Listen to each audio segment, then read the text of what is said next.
Hi everyone, this is Sam Wheeler, and so this is our third sit and sip series. I don't have any participants at the moment, but that is completely it's totally okay because I understand that there's a lot of things going on and we weren't able to have our super awesome guest speaker today, but we will have him at a later date. So I still wanted to do just a quick session to kind of talk a little bit about really, I know a lot of you have had tons of different questions or probably have concerns or, all these different things about how COVID-19 is really having an impact on a variety of different things and you preparing for your health professions program, whether that is coming up this year or in a year or two. um, this whole thing that we're all going through is going to have an impact on you in some way, shape, or form. So I wanted to just hop on just to kind of hopefully create some ease with all of this and kind of give you some ideas on what you can be doing right now to stay as prepared as possible, be on top of what's going on, and also try to take full advantage of what is happening right now and how to be proactive where it can turn this whole thing into a positive or at least something onto your application and resume just in general. So if you're ready, if you're watching this, you can still pretend like you're a part of it. I got my cup. I'm ready to, it's full of ginger ale, but that's fine. Um, and so I will kind of just go from here and then we can, after you've watched this, if you get more questions or have more concerns, you obviously can email me or you can schedule an appointment with me. So one of the biggest concerns that I've been seeing with students is right now, a lot of things are starting to get canceled. More things are starting to get canceled. Admissions tests scheduled dates are starting to get canceled. So that's adding some anxiety for students. A lot of internships, summer experiences that you had planned that were going to be part of either a capstone or for there was an internship to get that healthcare experience, direct patient care, a variety of different things, and those things are starting to get canceled. And so now you're wondering, what am I going to do? That was going to be something to put on my application, and how am I going to take advantage of my summer and the rest of the semester? What am I going to do? How do I put that on my application? All these different types of things. So the first thing is it's going to be all right because everybody is going to be going through this. Programs understand that this is happening and that it's outside of your control. And they understand that you're not capable or not able to do a lot of these different things, and that they're not going to hold it against you unless you were literally going to be applying this cycle and you're waiting until now to get those experiences. That's a whole other conversation where we would need to have that on an individual basis.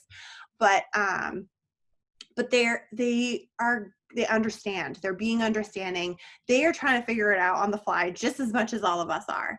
And so I want to say to all of you that, you know, and I truly understand this as well. I am not good when it comes to not being able to have control over something. And when I don't have control over it or know what the next step is, it definitely provokes some anxiety in me. And I feel like that's why I relate with you guys also well, because you like having that control. You like being able to kind of be able to look ahead and know what's coming up next and knowing what your next step is and your next plan is. And that is totally not happening right now. And so, one of the big things that I'm also trying to learn through all of this is control what you can control, and try to focus on the things that you are able to do right now to help your application, to keep you, on top of things, to keep your resume looking fresh and having career related experience on it, versus focusing on the things that you are no longer able to do, because that's just going to make it more stressful for you. And so and that's where I wanted to do this session to talk about, okay, so we understand what stuff that you're not able to do anymore, or at least at this moment in time. And there's nothing we can really control about that right now. So what is available? What are things that you can do to take full advantage of what's available and still try to build those career-related experiences, and also to keep you being proactive in this whole entire process. And so I wanted to share with you 2 documents that I think are going to be extremely helpful for you in, one, where to stay up to date with what's going on with each of the different programs that you might be affiliated with or that you're trying to pursue, and how to stay up to date with any type of COVID-19 updates and how it's having an impact on either your application cycle, your admissions test, any of that. And then also a document that has a wide range of things that you can be doing. That was horrible English. That you can continue to do, or that you can start incorporating into your time, into your schedule right now, to keep building your resume and to show that you were doing stuff during this whole entire pandemic. So I'm going to share you my screen so that you can see these 2 documents. And what's also nice is that this is all on the Google Drive that I've shared with pre-health students. And so if you do not have a shared drive that's called UMaine Pre-Health Students, please email me so that way I can make sure that you have access to that folder, because this folder, this drive, it has all of the handouts that I will typically give out to students when I have one-on-one appointments with them, or when I was, in the office and we were all seeing each other in person. I've, made sure that they were available electronically. And this is also where I put the 2 handouts that I'm going to show you right now. So it's the first one that I'm going to show you is I won't open it completely, I'll just show you the visual of it, is the websites that are providing updates for what is happening with COVID-19. So as you can see, it has all of the different areas that most of our students are associated with. So this is something that you want to be checking this website regularly, because honestly, when you come and ask me for questions and what's going on with these different types of pathways and associations and everything, these are the places that I'm going. And so I also recommend for all of you to be doing the same thing, to stay up to date with what's going on and what is getting canceled or getting moved, or what are schools thinking about doing, all of that kind of stuff. You want to look at all of these websites. So this is going to be really helpful for you in terms of trying to stay on top of what's happening and what's going on. This will help add some of that control, or at least helping you. This is something that you can do to stay on top of everything when this is something that, is out of our control. So this is one, and this is right on the Google Drive. It's not in any of these folders. It's just right in the drive, so you'll be able to access it no problem. And all of the websites are linked, so it will bring you directly to those websites. And then the next one, and this is where I really want to talk a little bit more in terms of this session, is what can you be doing now? You're staying up to date with everything, you know what's going on and all of that, but now you're like, what can I do to still build my resume, showing that I'm still doing things, staying up to date with what's going on, how can I get involved, all of these different things. Now that my summer stuff has been canceled, how can I fill that time in a productive way? So this page, or this document, is going to help kind of give you some ideas on how to go about doing that. So one of them is, first, just start off looking at what is available locally to you. Now, all of you are all across the country in all different areas, and this pandemic is more severe in some areas than others. And so obviously the focus locally is going to vary tremendously from person to person. But looking at, is there any, and a lot of this stuff could be virtual stuff locally, is there anything in terms of Red Cross? I know a lot of blood drives are still happening because that's a huge need right now. Are they looking for any assistance? Is there anything where you can be helping those who are, within the boundaries of being considered, at higher risk, so the elderly, those who have compromised immune systems, can you help them go get groceries? Like, can you volunteer in those different ways? I don't know if you've seen on my the Google Classroom, I've posted that there is a main COVID sitters opportunity for volunteers where you are providing, those types of sources where you might be babysitting or you might be getting groceries for nursing homes, stuff like that, helping in a variety of different ways where it may not necessarily be clinical experience.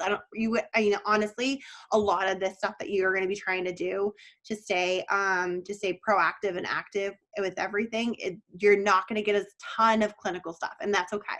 That's completely okay. And so this has some ideas on different places you can look. And again, everything on here is linked to bring you to different websites on what you can do.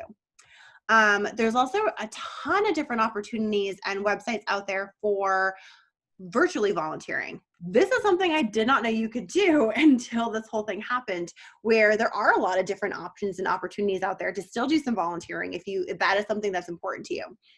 I also want to note that none of this, if there is any person to person, this is not me saying you need to go and put yourself in a unsafe situation. If you do not feel comfortable doing anything in person, that is completely fine. I'm not saying that you need to go do that. There's a lot of different ways that you can still do volunteering, or you can stay active in a variety of different ways without having to put yourself out there at risk.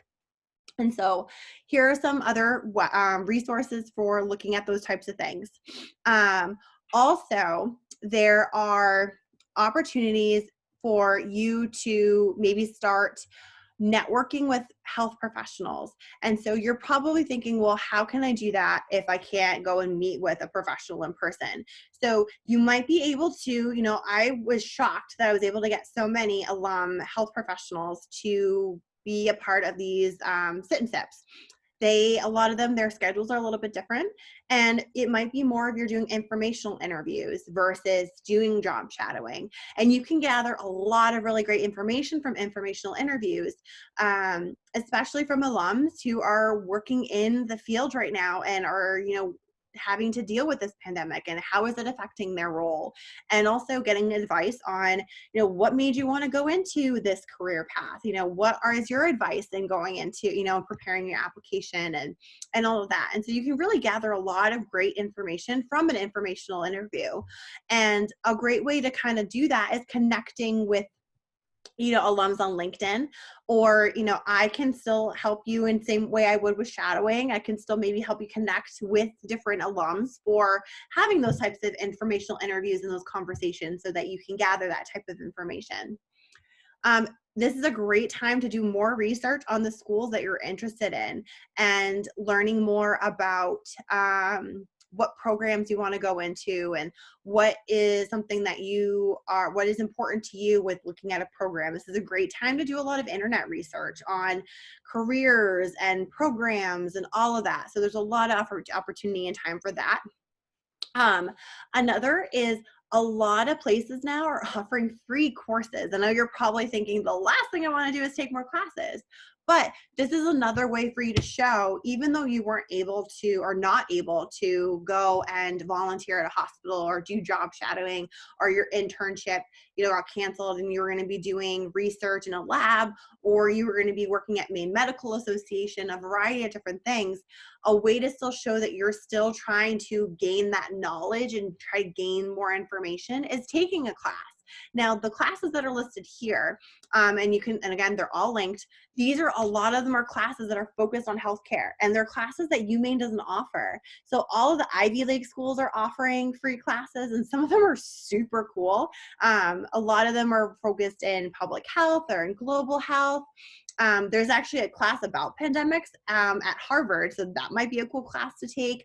But again, it's just showing that you are still trying to gather information, because that's really what you're doing when you're getting these experiences, is you're trying to gain more knowledge, you're trying to understand more about the field that you're interested in, and you're just doing this in a more academic way. It's, you know, it's no different than you having to have prerequisite courses and having to do well in them to show that you have the knowledge before going into a health professions program. But these classes might be a little bit more focused in areas that you are going to be experiencing, versus taking, like, a biology class. And so I would definitely take a look at these classes. I mean, they're free, and especially if your schedule is a little bit different and you have more free time, this is a great way to fill some of that time. Other things that can be really helpful and also help with any kind of stress, and also can help you when it comes to personal statement time, is doing some reflection and journaling. And so this can be extremely helpful for those who find it hard to explain why you want to go into healthcare, why you want to go into this position, why you want to go into this field. And now is a great time to really start to reflect on that and think about the different experiences that you've had, and how those maybe sculpted you wanting to go into healthcare, or how those had an influence on why you wanted to go into this path, or why you chose this major, or a lot of different things. And there's a couple of different sites that kind of help you if this is something that's a little foreign to you. I know I'm always like, yeah, I'm going to journal. But then when it comes down to it, I'm like, because I can't, it's not something that I naturally do. And so that's totally okay. And so I know I would definitely need some guidance when it comes to, journaling and everything. And so there's some really great resources on how to get started with that.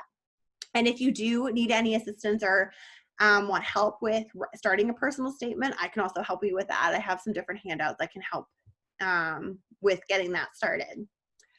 And then lastly, other things that you can do is you can, there's tons of great books out there that you can read. And here are some, there's a list of tons of recommendations that are from advisors, that are health professions advisors all across the country. And some of these books may look familiar to you. I think I might have had a couple of them in my office at one point. And so these are all really great ones. And then I have other suggestions as well. So if there's other books that you're like, I don't think I see anything on here that I would like, there's definitely other books that I can certainly suggest to you if you are looking for something to read. Blog posts are also great things to read and look at.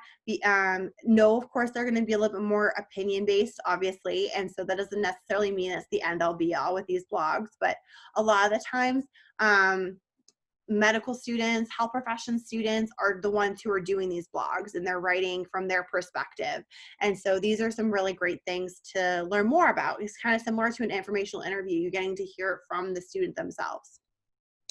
Podcasts are also another great way, kind of similar to with classes, that you're getting to learn about different areas, different focuses in the field, and you're just getting to learn about that in a different way. And there's also documentaries that are out there that are also really great for you to take advantage of and watch.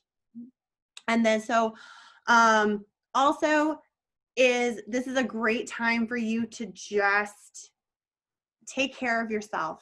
That's probably the biggest thing is with all of this, is make sure you take time to take care of yourself. And this is also a great time for you to take advantage of getting back in tune with your hobbies and what you're interested in, what you like doing, or even taking up a hobby that you never would have done before. Now is the time to kind of start doing that kind of stuff. I started doing yoga. I've never been a yoga person because I thought yoga was super hard, but I've actually found it really fun. And I got like all the yoga stuff, like I got the mats and the blocks. I did like the whole thing, and I'm on day 4 of doing yoga, so that's super exciting. But this is a great time. And I've also started painting. Granted, it's like the by numbers, so it's not really painting. It's like, it's like adult painting.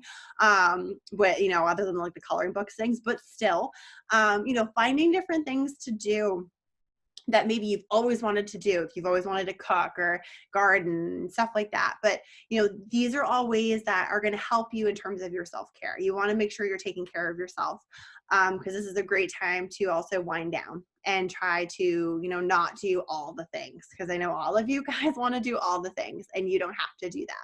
And so these are just really, again, these are resources that are available to you on the Google Drive. And of course, I'm also a resource for you as well. So if there's anything that, I talked about today that sparked any interest or sparked any questions, please do not hesitate to email me or to schedule an appointment with me. And a lot of information is also on the Health Professions website.